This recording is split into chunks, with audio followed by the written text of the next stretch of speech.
നമസ്കാരം. 7 സ്വരങ്ങളും തഴുകി ഉണർത്തിയ ഗാനഗന്ധർവന് ഇന്ന് ശതാഭിഷേകം.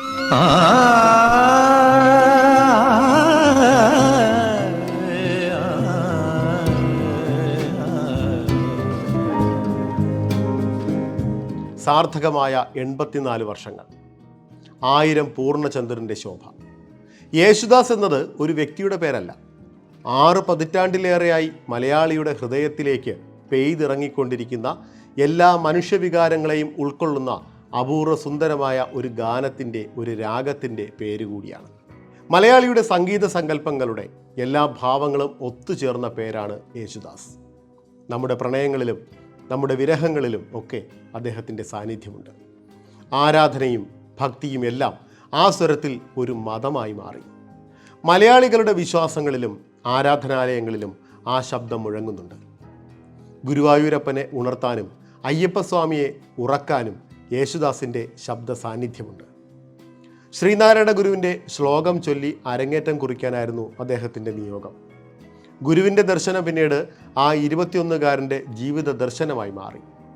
മണ്ണിലും വെണ്ണിലും തൂണിലും തുരുമ്പിലും ദൈവമിരിക്കുന്നു എന്നത് യേശുദാസിൻ്റെ സ്വരത്തിലൂടെ ആസ്വാദകർ കേട്ടു.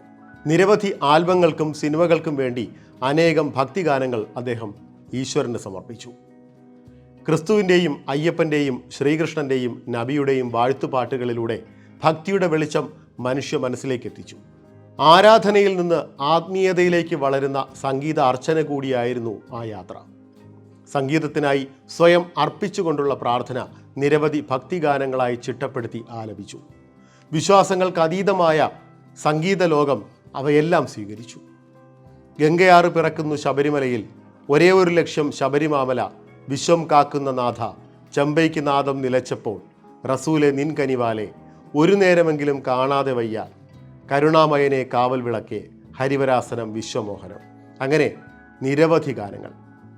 പ്രണയഗാനങ്ങളും വിപ്ലവഗാനങ്ങളും പോലെ യേശുദാസിൻ്റെ ഭക്തിഗാനങ്ങളും മലയാളികൾ ആസ്വദിച്ചു കേട്ടു. ഗാനഗന്ധർവൻ്റെ ശബ്ദത്തിൽ ദുഃഖിക്കുന്നവർക്കും വേദനിക്കുന്നവർക്കും ആശ്വാസമായും ഒറ്റപ്പെടുന്നവർക്ക് തുണയായും അദ്ദേഹത്തിൻ്റെ ഗാനങ്ങൾ മാറി. ഹരിവരാസനം വിശ്വമോഹനം ശബരിമലയിലെ ആത്മീയ ചൈതന്യത്തെ പാടി ഉറക്കുന്ന പാട്ടെന്നാണ് സങ്കല്പം. എന്നാൽ കാലങ്ങളായി ഹരിവരാസനം ആ ചൈതന്യത്തെ തൊട്ടുണർത്തുകയാണ്. സംഗീതം കൊണ്ട് എല്ലാ മനുഷ്യനെയും ഒന്നിച്ചു ചേർക്കുകയാണ്. ഗന്ധർവഗാനം മലയാളിക്ക് എന്നും ഉണർത്തുപാട്ടാണ്.